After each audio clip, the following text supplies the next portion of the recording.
I remember the exact second my marriage ended. It wasn't in a lawyer's office, and it wasn't during some screaming match where dishes were thrown against the wall. It was in my own kitchen, on a Tuesday, at 7:14 in the evening, while I was standing over a pot of boiling pasta and trying to figure out how to stretch the last of the ground beef into a meal that would make Ellie smile. She came in through the back door, the one that sticks in the humidity, and she didn't close it all the way. The cicadas were screaming outside, a sound so thick and heavy it felt like you could swim through it, and that white noise was the only thing filling the space between us. She was wearing that yellow sundress I bought her for our anniversary 2 years ago, the one that makes her look like she's made of sunlight, but the way she was holding herself was all wrong. Her shoulders were up by her ears, and she had her phone clutched in her hand so tight her knuckles were white. I saw her face in the reflection of the microwave glass, and for a split second, I didn't recognize the woman looking back at me. I thought maybe she'd had a bad day at work. She's a graphic designer for a boutique marketing firm downtown, and the clients can be soul-crushing. I'd already planned the whole evening in my head. I was going to pour her a glass of that cheap Pinot Grigio she likes, tell her the pasta was al dente, and rub her feet while we watched some mindless reality show where rich people argue about nothing. It was a simple plan, the kind of domestic peace we'd built our life on. We lived in a small rented house in a suburb of Austin, a place with a dying lawn and a porch swing that creaked in a way that was more endearing than annoying. It wasn't much, but it was ours. It was the place we came home to after our disastrous honeymoon in Cancun, where we both got food poisoning, and it was the place where we'd painted the nursery a soft, hopeful blue, only for it to stay empty. That room is still blue, by the way. The door is always shut now. She didn't take the wine. She didn't sit down. She just stood there in the middle of the linoleum floor that we keep saying we're going to replace, and she looked at me with an expression I can only describe as a deer caught in the headlights of an oncoming truck. Except, I wasn't the truck. I was just the guy holding a wooden spoon, sweating over a stove in a kitchen that was too small for 2 people to move around in comfortably. My mind was already racing, trying to fix it, trying to solve a problem I didn't understand yet. "Hey," I said, my voice coming out softer than I intended. "You okay? You look like you saw a ghost." She didn't laugh. She had this beautiful laugh, a real deep belly laugh that always made me feel like I was the funniest guy in the world. But she wasn't laughing now. She just shook her head, a tiny, almost imperceptible movement. "We need to talk," she said, and those 4 words, God, they are the most terrifying words in the English language, aren't they? They hang in the air like a guillotine blade. They don't say, "I love you" or "I made a mistake." They say, "Everything is about to change, and you are powerless to stop it." I put the spoon down and turned the burner off. The pasta was starting to stick to the bottom of the pot anyway. I wiped my hands on my jeans, a nervous habit, and I leaned against the counter. I was trying to seem casual, approachable, like a guy who could handle whatever was coming. But my heart was already pounding a frantic rhythm against my ribs. I could feel a cold sweat starting to prickle at the back of my neck. "Okay," I said, my voice cracking slightly. "I'm listening. What's going on?" She took a deep breath, the kind of breath you take before you jump off a cliff, and then she just said it. "I've been seeing someone else, Mark." The world tilted. It's not a metaphor. It actually felt like the floor had dropped out from under me and I was free-falling through the earth. The sound of the cicadas faded into a dull roar, and the kitchen lights seemed to flicker and dim. I replayed her words in my head, hoping I had misheard. But I didn't. "What?" I whispered. It was the only word my brain could form. "I'm so sorry," she said, and I could see the tears welling up in her eyes. "It's been going on for a while. I didn't know how to tell you. I was scared." She was scared. She was scared. I felt a hot, white-hot flash of anger surge through me, so fast and so potent it nearly knocked me off my feet. It was like a switch had been flipped. The guilt I felt for thinking I wasn't good enough, the worry I'd been carrying, it all evaporated, replaced by a blinding rage that made my hands shake. "Who is he?" My voice was a guttural growl, a sound I didn't even recognize as my own. I was gripping the edge of the counter so hard the formica was cutting into my palms. "Who the hell is he, Ellie?" She flinched, but she didn't back down. She had this stubborn streak, this pride that I always admired, but right then I hated it. I hated her for not looking like a monster. She looked like the woman I married, beautiful and fragile, crying in the middle of our kitchen. It's Connor, she said, her voice breaking on the name. It took me a second for the name to compute. Connor, her boss. The guy she worked with, the one who'd come to our house for a barbecue last summer. He was a little older, maybe 40, with graying temples and a confident smirk that always got under my skin. He wore expensive suits and drove a Tesla. He'd spent half the night talking about his lake house and his wine collection, and I'd spent the other half trying to fix the grill because the propane tank was almost empty. I remember Ellie laughing at one of his stories, a little too hard, her hand touching his arm. I brushed it off then. I told myself I was being paranoid, that I was just projecting my own insecurities onto her. I was such a fool. Connor? I repeated, my voice hollow. Your boss, the guy with the smug face? It was a stupid thing to say, but I was grasping at straws, trying to rationalize the irrational. How long, Ellie? How long has this been going on? She looked down at the floor, the tears now streaming freely down her cheeks, leaving dark tracks on her sun-kissed skin. 6 months, she whispered. 6 months. Half a year. Every night I came home, every meal I cooked, every stupid little joke I told to make her smile, it was all a lie. The entire time. For 6 months she had been looking at me, kissing me goodnight and thinking about him. Our marriage was a stage, and I was the only one who didn't know I was just playing a part. My whole life had become a cheap, low-budget drama, and the curtain was finally closing. I felt sick. A wave of nausea washed over me, and I had to put my head between my knees for a second to stop myself from passing out. The air in the kitchen was thick and suffocating. Get out, I finally said, my voice no louder than a whisper. Get out of my house. She looked up, her eyes wide with shock. Mark, please, I know you're angry, I know you hate me, but can we just…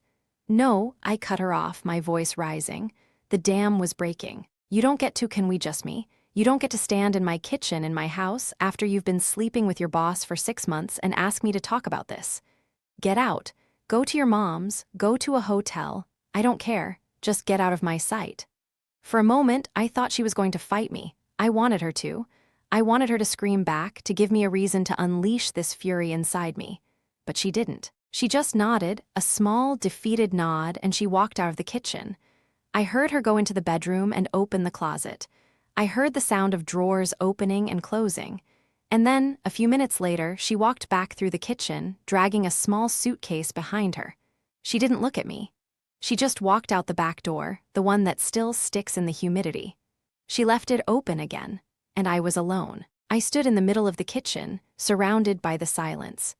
The pasta in the pot was a gelatinous mess. The ground beef was gray and unappetizing. The silence in the house was so loud it was almost unbearable. I stumbled over to the fridge and grabbed a beer, not even caring what brand.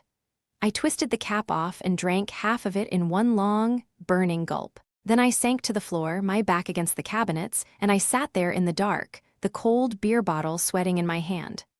The first hour was just shock, a numb, disbelieving fog. I kept looking at the back door, expecting her to walk back in, to tell me it was a joke. It was the kind of sick joke my brother-in-law would pull, but Ellie didn't have a mean bone in her body. She was just… gone. The woman I'd spent the last 8 years of my life with, the woman I'd built every single one of my dreams around, had just vaporized. And she left a void in her wake that was so vast and so dark, I felt like I was suffocating. I started wandering through the house, a zombie in my own home. I went into the bedroom. Her side of the bed was empty, the pillow still holding the faint indent of her head. Her side of the closet was half empty, the hangers clinking together like hollow, mocking laughter. It was like she'd been erased. The bathroom counter was devoid of her makeup and hair products. The only things that were left were the memories, and they were everywhere. In the wedding photo on the dresser, in the half-empty wine glasses in the sink, in the stupid, goddamn nursery. I opened the door to the blue room. The crib we'd spent hours assembling sat in the corner, covered in a layer of dust. The rocking chair, where I used to imagine her nursing our child, was still and silent. I walked over to the window and stared out at the dark, empty street. The neighbors had their lights on, their lives perfectly normal and intact. I felt a wave of pure, unadulterated hatred wash over me. I hated Connor, the arrogant prick in his perfect suits. I hated his stupid lake house and his smug face. But more than anything, I hated her. I hated Ellie for making me love her, for making me believe in a future that was apparently just a figment of my imagination. But underneath the rage, buried so deep I could barely feel it, was something else. A splinter of doubt lodged in my heart. I thought about all the times I'd been working late, all the times I'd been too tired to talk, all the times I'd chosen watching a game on TV over just sitting and listening to her. I wasn't perfect. I knew that. I could be distant and distracted and maybe even a little selfish. Had I pushed her into his arms? Was this my fault?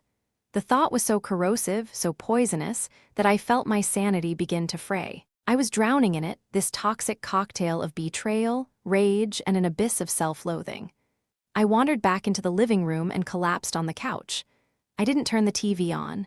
I didn't call my brother. I didn't do anything. I just stared at the ceiling, tracing the cracks in the plaster and replaying every single minute of our life together. The first time I saw her at a coffee shop, she was spilling an iced latte on her white shirt. She laughed so hard she cried, and I knew right then I was a goner. The day we got married, she was crying again, but this time because she was happy. We were so young, so stupid, so in love.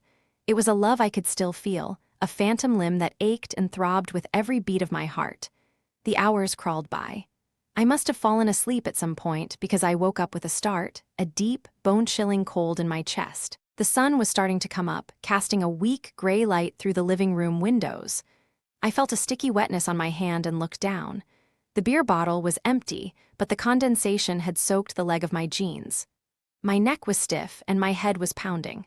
I sat up, wincing at the pain, and for a glorious, fleeting second, I thought it had all been a nightmare. A terrible, vivid, horrifying dream. Then I looked at the coffee table. Her keys were gone. The little bowl where she kept them was empty, and it all came rushing back. The yellow dress, the tears, the confession, the name, Connor. I felt a fresh wave of anger flood my system.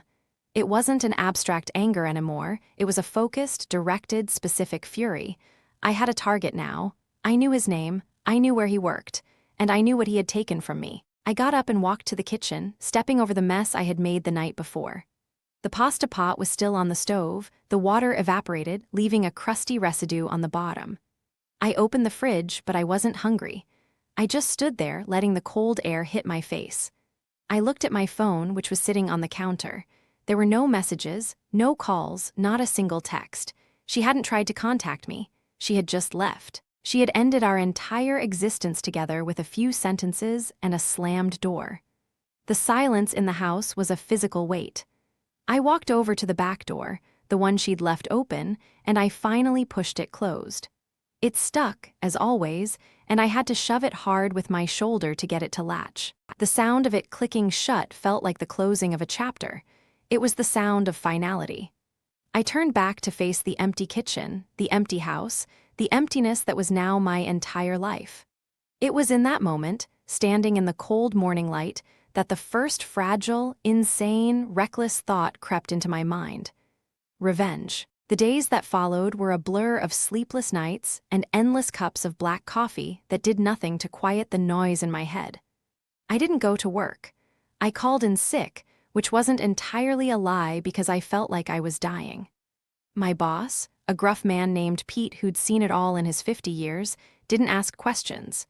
He just told me to take whatever time I needed and hung up. I spent the first 48 hours in a state of suspended animation, drifting from room to room like a ghost haunting my own life. I'd find myself standing in the shower, the water ice cold, not even realizing I'd turned it on.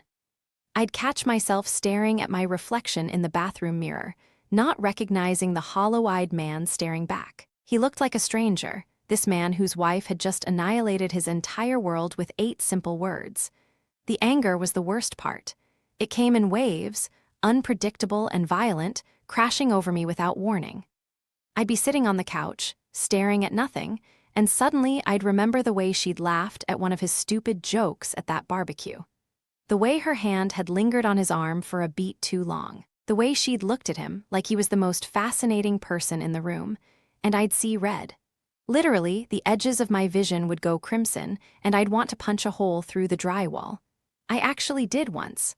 My knuckles are still bruised from the impact, a dull, throbbing reminder of my own rage. The hole is still there, a jagged wound in the plaster that I haven't bothered to fix.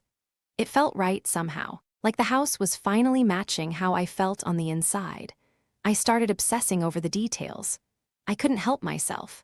My brain was a machine on overdrive, running the same corrupted program over and over again, trying to find the glitch that had broken everything.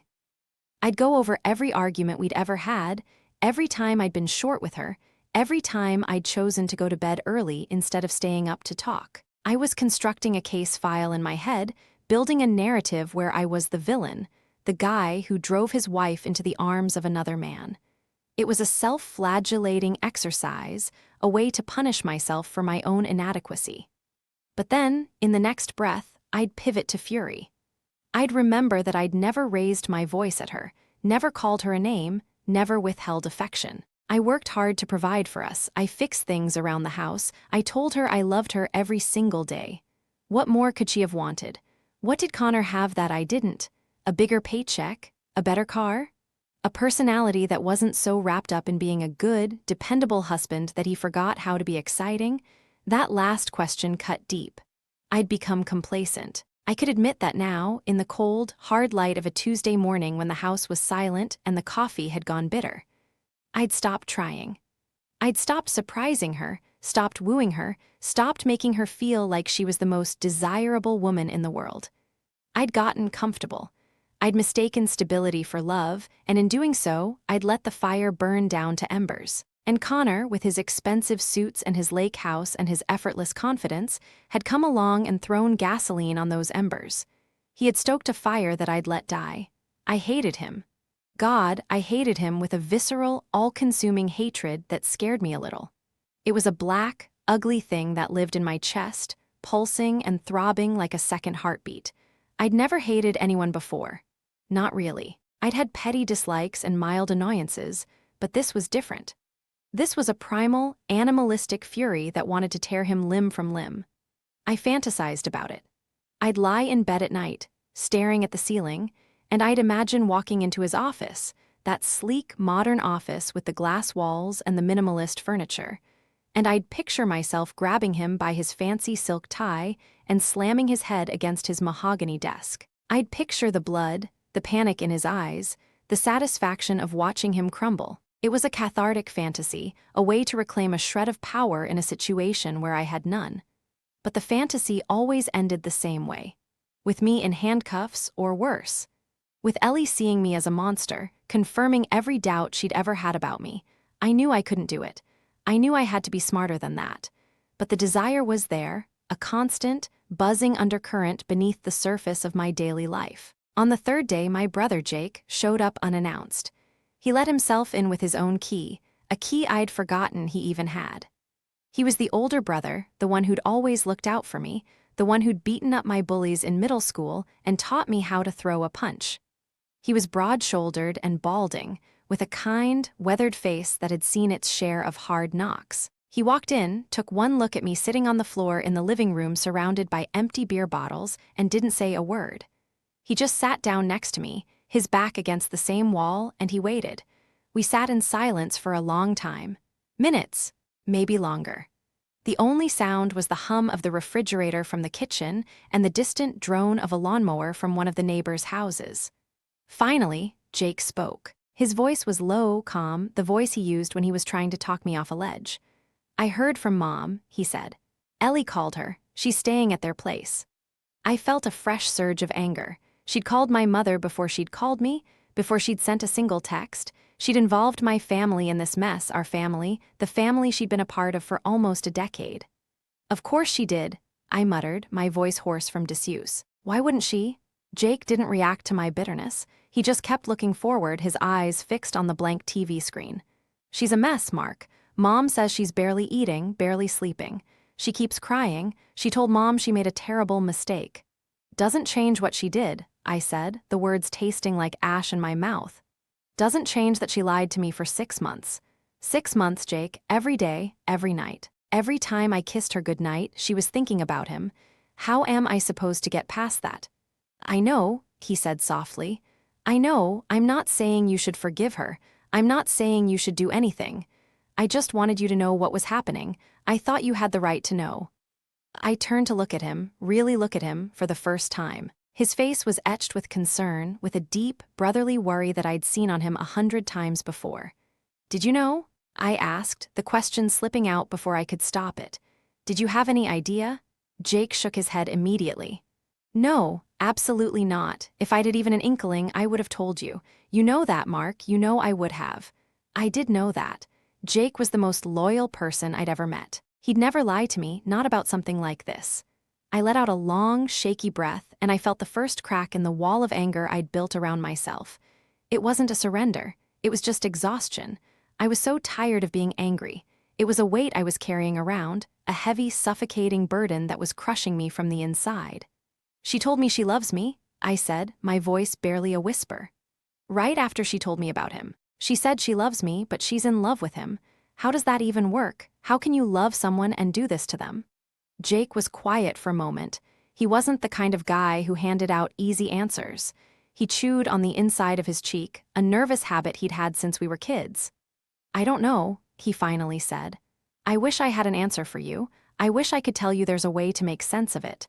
But there isn't. People are complicated, Mark. And sometimes they do really shitty things to the people they love. It doesn't make it right. It doesn't make it hurt any less, but it is what it is. It was a brutally honest answer, and I appreciated it more than I could say. I didn't want platitudes. I didn't want someone to tell me it was going to be okay. I wanted the truth, no matter how much it hurt. And the truth was, my marriage was over. The woman I loved had betrayed me in the worst possible way, and there was no coming back from it. The trust was shattered, ground into dust, and you can't glue a vase back together when you're missing half the pieces. That night, after Jake left, I did something I'd been avoiding. I opened my laptop and I typed Connor's name into the search bar. I knew I shouldn't. I knew it was a form of self-torture, a way to pick at the scab until it bled all over again. But I couldn't stop myself. I needed to see him. I needed to see what she'd chosen over me. His Facebook profile was public, which surprised me. He didn't seem like the type to overshare, but there he was, a smug headshot of him in a blazer, smiling at the camera like he'd just closed $1 million deal. I scrolled through his photos, my jaw clenched so tight my teeth ached. There were pictures of him at industry events, shaking hands with important-looking people. Pictures of him on a boat, the lake house in the background. Pictures of him with his friends, a group of slick, well-dressed men who looked like they'd never had a real problem in their lives. And then I found them. The pictures with Ellie. There weren't many, and they weren't obvious. Just a few shots from company events, group photos where they were standing near each other. But I saw it now, the way she was angled toward him, the way her smile seemed brighter, more genuine. In one photo, they were at a holiday party, and she was laughing at something he'd said, her head tilted back, her hand resting on his chest. It was an intimate gesture, the kind of casual touch you only share with someone you're comfortable with, someone you're sleeping with. I slammed the laptop shut, my heart pounding in my chest. The rage was back, white-hot and blinding. I wanted to throw the computer against the wall. I wanted to scream. I wanted to drive to his house, to his perfect, expensive house, and burn it to the ground. The fantasies were back, more vivid than ever. I could see myself doing it. I could feel the satisfaction of watching his life crumble the way mine had. But then, a different thought crept in. A darker, more insidious thought. What if I could do more than just fantasize? What if I could actually make him pay? Not with violence, not with something that would land me in prison, but with something worse. Something that would destroy everything he cared about. His reputation, his career, his relationship with Ellie. I wanted to take away everything he'd taken from me. I wanted him to feel the same hollow, gut-wrenching emptiness that I was feeling right now. The idea was intoxicating. It was a seductive whisper in the back of my mind, promising relief from this endless, gnawing pain. I started to think about it, really think about it. How would I do it? What did I know about him? I knew where he worked. I knew he was married, or at least I assumed he was, though I'd never met his wife. I knew he had a lake house and a Tesla and a wine collection that cost more than my annual salary. I knew he was a man who valued his image, his status, his carefully curated life. And that was his weakness. That was the chink in his armor. I started to research him, methodically and obsessively. I found his LinkedIn profile, which detailed his entire career trajectory. I found his company's website, which listed him as a senior partner. I found articles about him, mentions in industry publications, quotes about his innovative approach to marketing. He was a public figure, at least in his own small world. He had a reputation to protect, and if I could find a way to threaten that reputation, I could make him suffer. The thought gave me a strange sense of purpose. For the first time since Ellie had dropped her bomb in the kitchen, I felt like I had a direction. It wasn't a healthy direction. It wasn't a direction any therapist would recommend, but it was a direction. It was a way to channel all this anger and pain into something productive, something that would make me feel like I wasn't just a passive victim in this tragedy. I started going back to work, but I was a shell of myself. I went through the motions, attending meetings and responding to emails, but my mind was elsewhere. I was obsessed. I'd sneak glances at his company's Instagram feed, looking for any sign of him, any hint of his life outside the office. I'd check his wife's Facebook profile, which was locked down tight, but I could still see her profile picture. A blonde woman with a friendly smile who had no idea her husband was a cheating bastard. The irony wasn't lost on me. I was becoming the kind of person I despised. I was stalking, obsessing, letting this man consume my every waking thought. He was living in my head rent-free, and I couldn't evict him. He was in my dreams, too. Vivid, violent dreams where I confronted him, where I finally got to say all the things I wanted to say. I'd wake up in a cold sweat, my heart racing, and I'd feel the familiar wave of anger wash over me. It was a Thursday evening, about a week after Ellie left, when my phone buzzed with a text message. I looked at the screen, expecting it to be Jake or my mom checking in on me, but it wasn't. It was Ellie. "I know you probably hate me and I don't blame you, but can we please talk? I need to see you. I need to explain." I stared at the message for a long time, my thumb hovering over the keyboard. Every instinct told me to delete it, to block her number, to erase her from my life completely. But a part of me, a small, wounded part that still loved her, wanted to hear what she had to say. I wanted to know why. I wanted to hear the reasons, even if they were lies. I wanted to see her face, to see if she looked as broken as I felt. And then, a darker thought surfaced. Maybe this was an opportunity. Maybe I could use this meeting to get more information, to find a way to hurt him the way he'd hurt me. Maybe I could play the role of the wounded husband, let her think I was considering forgiveness, and use her guilt to my advantage. It was a manipulative, calculating thought, and it made me feel sick, but I couldn't shake it. It was a lifeline, a way to stop drowning in my own despair. I typed out a reply, my fingers trembling slightly. "Okay, tomorrow, 7 p.m., the coffee shop on 6th. She responded almost immediately. "Thank you, Mark. I'll be there." I put the phone down and stared at the wall. Tomorrow, I was going to see my wife, the woman who had destroyed my life, and I was going to pretend that I was open to reconciliation, just so I could find a way to destroy hers and her lover's in return. It was a dangerous game, and I knew it, but I was past the point of caring about the consequences. I was a man with nothing left to lose, and that made me more dangerous than Connor could ever imagine. I spent the rest of the night planning. I rehearsed what I was going to say, how I was going to act. I had to seem vulnerable, hurt, willing to listen.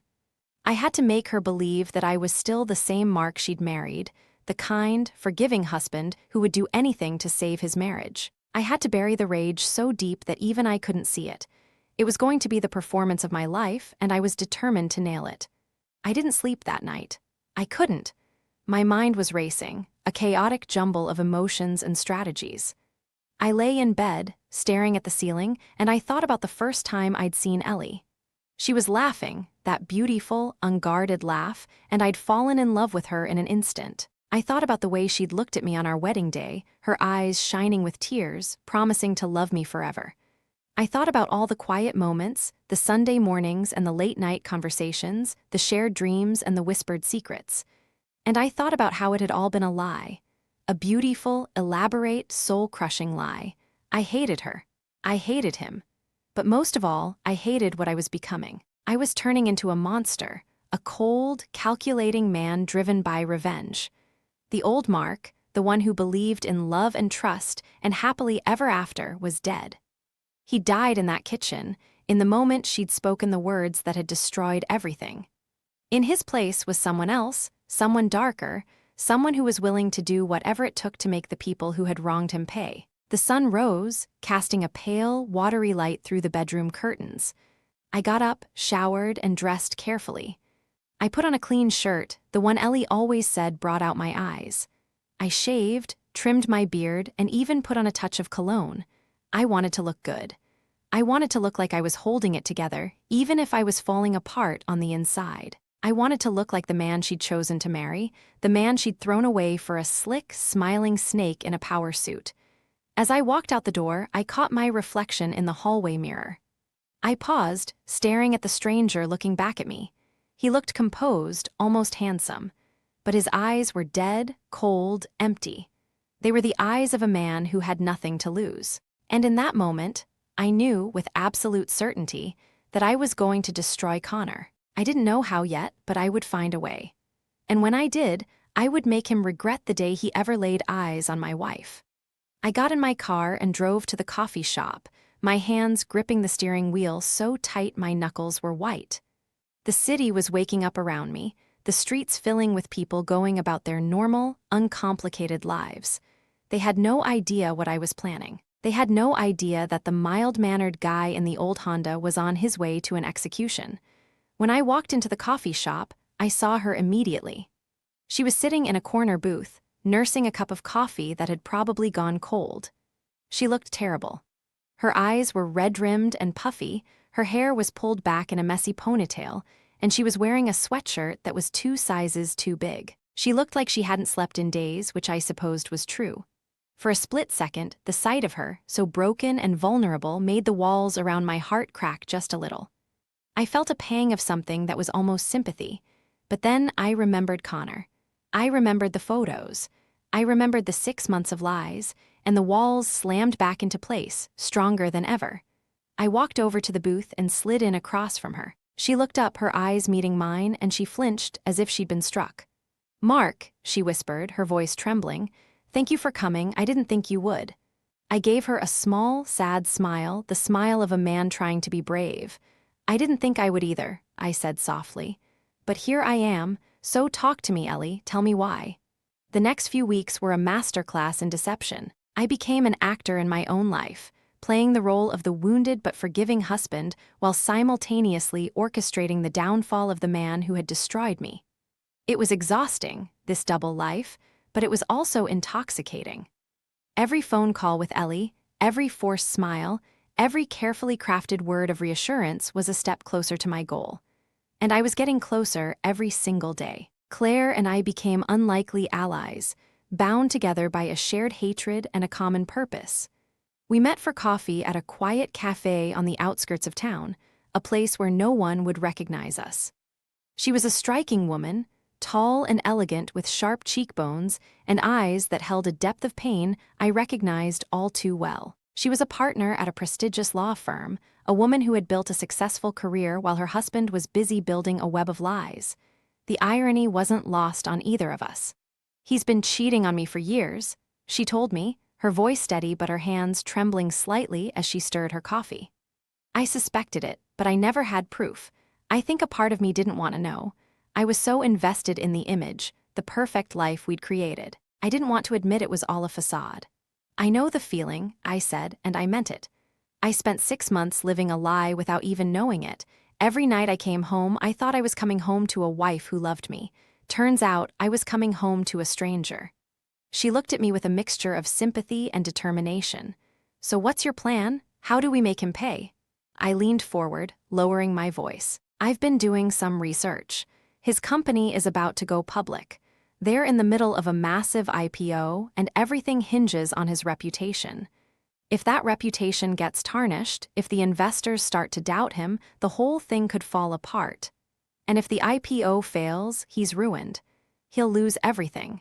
His job, his money, his standing in the community, everything he's built. Claire's eyes widened, and I could see the gears turning in her head. That's brilliant," she said slowly. "But how do we do it? How do we tarnish his reputation without making it look like we're behind it?" "That's where you come in," I said. "You have access to his financial records, his emails, his business dealings. If we can find something, anything, that shows he's been engaging in unethical behavior, we can leak it to the press. Anonymously, of course. By the time anyone traces it back to us, the damage will already be done." She was quiet for a moment, considering the plan. "It's risky," she said finally. "If he finds out I'm involved, he'll destroy me in the divorce. He has connections, influence. He could make my life a living hell." "He's already destroyed your life," I pointed out. "He just hasn't admitted it yet. You're just giving him a taste of his own medicine." She nodded slowly, a grim smile spreading across her face. "You're right, you're absolutely right. I've been a victim for too long. It's time I fought back." We spent the next 2 hours going over the details. Claire would gather the evidence she needed from his personal files and business records, and I would find a way to get it to the right people. We were a team now, united by a common enemy and a shared desire for justice.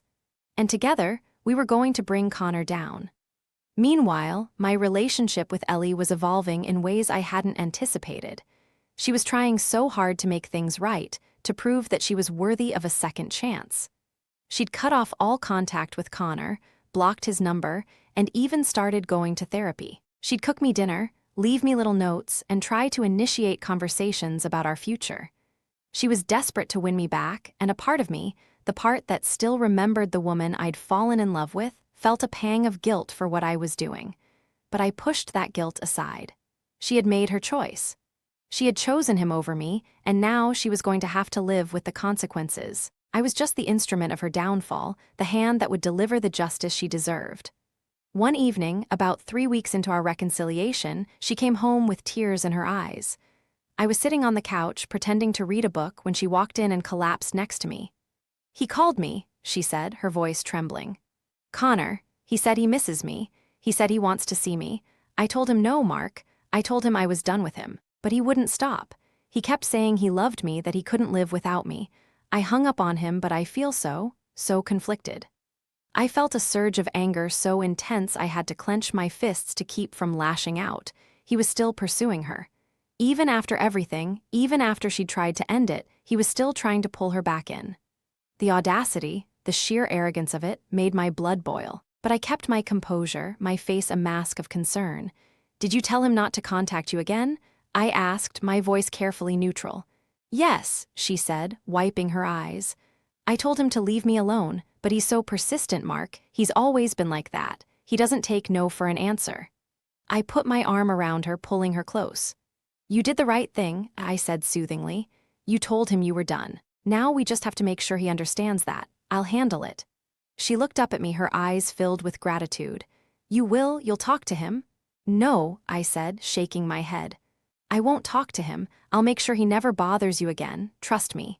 She didn't ask any more questions. She just nodded, laying her head on my shoulder, and whispered, "Thank you. Thank you for giving me another chance.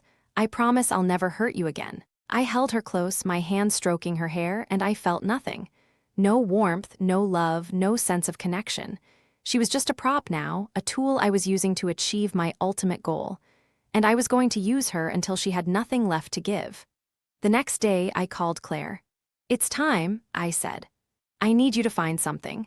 Anything we can use against him, something that will destroy him." "I have something," she said, her voice barely a whisper. "I found emails, Mark. Emails between him and a business associate. They've been cooking the books for years, hiding money in offshore accounts, falsifying reports. If this gets out, he's done. He'll go to prison." I felt a thrill of excitement course through me. This was it. This was the smoking gun I'd been looking for. "Send me everything," I said. "I'll take it from here." The next few days were a whirlwind of activity. I contacted a journalist I knew, a freelance reporter who specialized in exposing corporate corruption. He was skeptical at first, but when I showed him the emails Claire had sent me, his eyes lit up. "This is huge," he said, flipping through the pages. "This is Pulitzer Prize material. Where did you get this?" I can't tell you, I said. All I can tell you is that it's legitimate, and I need you to publish it. He agreed, promising to keep my identity anonymous. The story broke 3 days later, a front-page exposé that sent shockwaves through the business community. The headlines were brutal. Local marketing mogul accused of massive fraud, IPO suspended amid allegations of embezzlement, Connor Whitfield under federal investigation. I read the articles with a grim sense of satisfaction. Connor was finished. His company was in ruins, his reputation destroyed, his future uncertain. He'd lost everything he'd worked so hard to build, and all it had taken was a few anonymous emails and a journalist willing to ask the right questions. But I wasn't done yet. I wanted him to suffer. I wanted him to feel the same pain he'd inflicted on me, and I knew exactly how to make that happen. The next week, I went to his house. It was a sprawling mansion in one of the most exclusive neighborhoods in Austin, a monument to his success and excess. I parked my car down the street and walked up to the front door, my heart pounding in my chest. I rang the doorbell, and when he opened it, I saw the shock register on his face. "Mark," he said, his voice hoarse. "What are you doing here?" "I think you know why I'm here," I said, my voice cold and steady. "I've been watching you, Connor. I've been watching you fall apart, and I have to say it's been a pleasure." He stared at me, his face pale and drawn. He looked like he hadn't slept in days, his eyes red-rimmed and his clothes rumpled. The confident, arrogant man I'd met at that barbecue was gone, replaced by a broken, desperate shell. "What do you want?" he asked, his voice trembling. "I want you to know what it feels like to lose everything," I said. "I want you to know what it feels like to have your world collapse around you. You took my wife, you took my marriage, you took my future, and now I'm taking yours. Your reputation, your money, your freedom, everything you've ever worked for, it's all gone." He stepped back, his hand gripping the doorframe for support. "You did this to me," he said, his voice barely a whisper. "You ruined me." I smiled, a cold, hard smile. "No, Connor, you ruined yourself. I just helped the world see who you really are." He lunged at me, his face contorted with rage, but I was ready. I sidestepped his attack, grabbed his arm, and twisted it behind his back, slamming him against the doorframe. "Don't even think about it," I said, my voice low and dangerous. "You've already lost. Don't make it worse." He slumped against the doorframe, defeated. "What do you want from me?" he asked, his voice cracking. "What do you want?" "I want you to leave Ellie alone," I said. "I want you to disappear from her life. If I ever find out you've contacted her, I'll make sure the evidence I have finds its way to the district attorney's office. Do you understand?" He nodded, his face buried in his hands. "Yes," he said. "I understand." I released him and stepped back, looking at him with disgust. He was pathetic, a broken man who had lost everything, and I felt nothing, no satisfaction, no triumph, just a hollow emptiness that echoed through my soul. I walked away from his house and got back in my car. I sat there for a long moment, staring at the steering wheel, and I wondered if the revenge had been worth it. I had destroyed him, just as I'd planned, but I didn't feel any better. The anger was still there, the pain still raw. The only difference was that now I'd become the villain of my own story. When I got home, Ellie was waiting for me. She'd heard the news about Connor, and she was devastated. "He called me," she said, her voice shaking. "He told me everything. He said you were behind it. He said you ruined his life." I looked at her, and for the first time, I let the mask slip. "I did," I said simply, "and I'd do it again. He destroyed our marriage. He destroyed us. He deserves everything he got." She stared at me, her eyes wide with shock and horror. "Mark, you're not the man I married. You've become someone else." "Maybe," I said, my voice cold, "but I'm the man you made me." She stood there, tears streaming down her face, and I watched her. I watched her realize that her marriage was truly over, that there was no coming back from this. And I felt a surge of satisfaction, followed by an ache of loss so deep it took my breath away. She walked out that night, and she didn't come back. I didn't try to stop her. There was nothing left to save, nothing left to fight for. The marriage was dead, and so was the man I used to be. I sat alone in the empty house, surrounded by the silence, and I wondered if the revenge had been worth the cost. I had destroyed Connor, just as I'd planned, but I had also destroyed myself in the process. I had become the very thing I'd despised, a monster driven by hate and consumed by vengeance. And in that moment, I knew the real truth. Ellie wasn't ready to say goodbye to our marriage, but I was. And now, I had to figure out how to say goodbye to the man I used to be.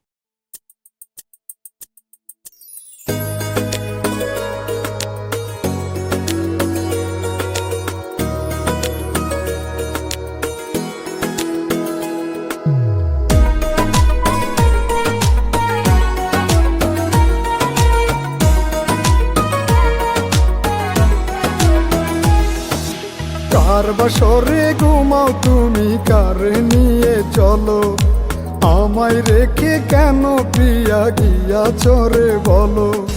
কার বাসরে ঘুমাও তুমি, কার নিয়ে চলো, আমায় রেখে কেন প্রিয়া গিয়াছ রে বলো। কার মনেতে তোমার আশা রাখো জমা করে, আমার আশা পুইরা দিয়া তুমি রইলা দূরে। স্বার্থবাদী প্রিয়া রে তুই, স্বার্থবাদী তুই, তোর মনেতে ছিল হাইরে চলো নারী সুর। স্বার্থবাদী প্রিয়া রে তুই, স্বার্থবাদী তুই, তোর মনেতে ছিল হাইরে চলো নারী সুর।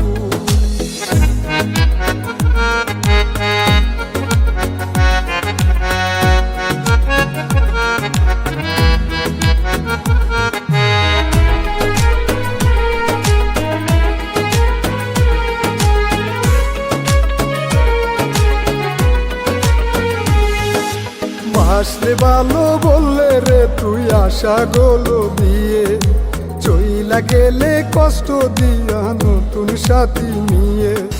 বাসলে ভালো বললে রে তুই আশা গুলো দিয়ে, চইলা গেলে কষ্ট দিয়া নতুন সাথী নিয়ে। তোর প্রেমেরই মন্ত্র ছিল অভিনয়ের জাল, তোর কথা বিশ্বাস কইরা হইল আমার কাল। স্বার্থবাদী প্রিয়া রে তুই, স্বার্থবাদী তুই, তোর মনেতে ছিল হাইরে চলো নারী সুর। স্বার্থবাদী প্রিয়া রে তুই, স্বার্থবাদী তুই, তোর মনেতে ছিল হাইরে চলো নারী সুর।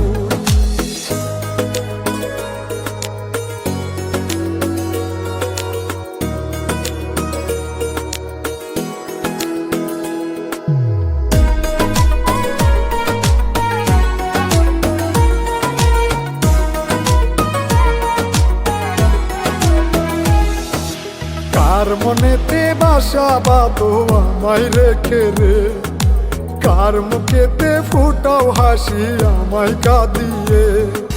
কার মনেতে বাসা বাঁধো আমায় রেখে রে, কার মুখেতে ফুটাও হাসি আমায় কাঁদিয়ে। স্বার্থ নিয়া করলে খেলায় আমার সাথে রে, পর ভাবিয়া দূরে গেলে আমায় রেখে রে। স্বার্থবাদী প্রিয়া রে তুই, স্বার্থবাদী তুই, তোর মনেতে ছিল হাইরে চলো নারী সুর। স্বার্থবাদী প্রিয়া রে তুই, স্বার্থবাদী তুই,